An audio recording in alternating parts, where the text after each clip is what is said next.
Deborah Cowley, eminent author and broadcaster, was born in India and then raised in Toronto, Canada. She moved to Ottawa after graduation to join the Unitarian Service Committee, a non-profit organization promoting agricultural biodiversity. She began her broadcasting career as a freelance reporter for CBC Radio in Washington. She has also worked for their television division in London and Paris. She has written over 100 articles for Reader's Digest. Her book, Lucille Teasdale, Doctor of Courage, was shortlisted for the Ottawa Book Award. In 2000, she journeyed to Ghana. Her critically acclaimed work, The Library Tree, How a Canadian Woman Brought the Joy of Reading to a Generation of African Children, was a result of interviews conducted there.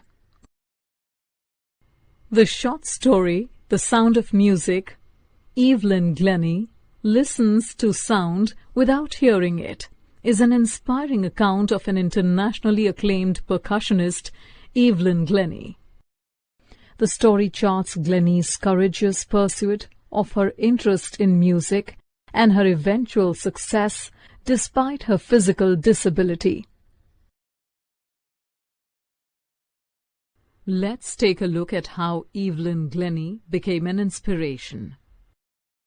It was rush hour at the underground train platform. A slight, nervous-looking girl stood on the platform. Her name was Evelyn Glennie, and she was excited for her first day at the Royal Academy of Music, London. Evelyn's journey from a Scottish farm to the Royal Academy had not been easy.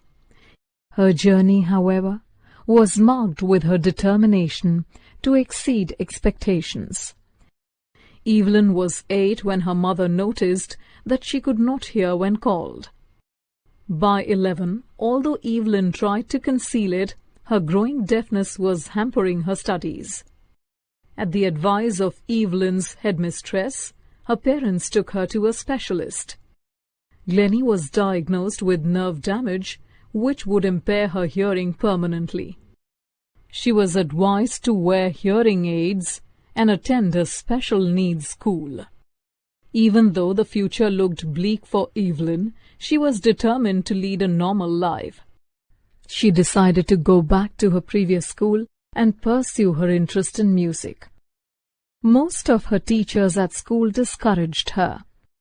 However, one of her teachers, Ron Forbes, noticed her potential. He became her mentor. He tuned 2 drums and asked her to sense their music differently. That's when Evelyn noticed that she could feel the vibrations of the drums through different parts of her body.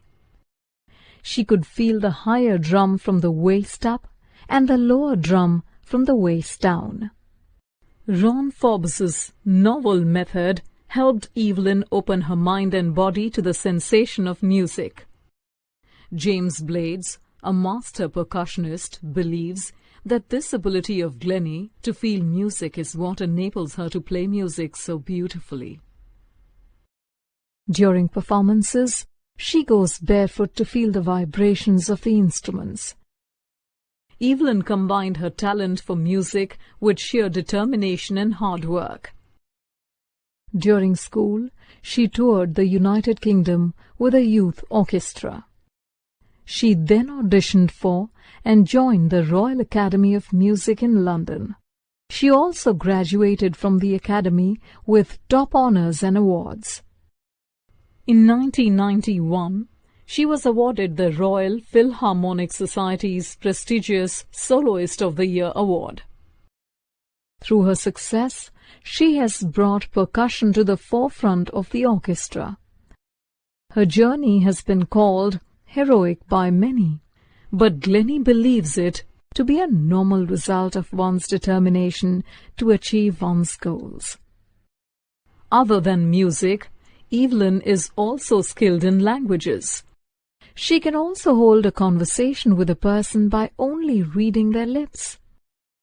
She also spends her free time giving concerts in prisons and hospitals. She also teaches music to children. Because of this, Anne Ricklin of the Beethoven Fund for Deaf Children calls her a shining inspiration for deaf children. She's an inspiration, thus inspires others to chart a life destined for greatness. She also gives pleasure to millions through her music.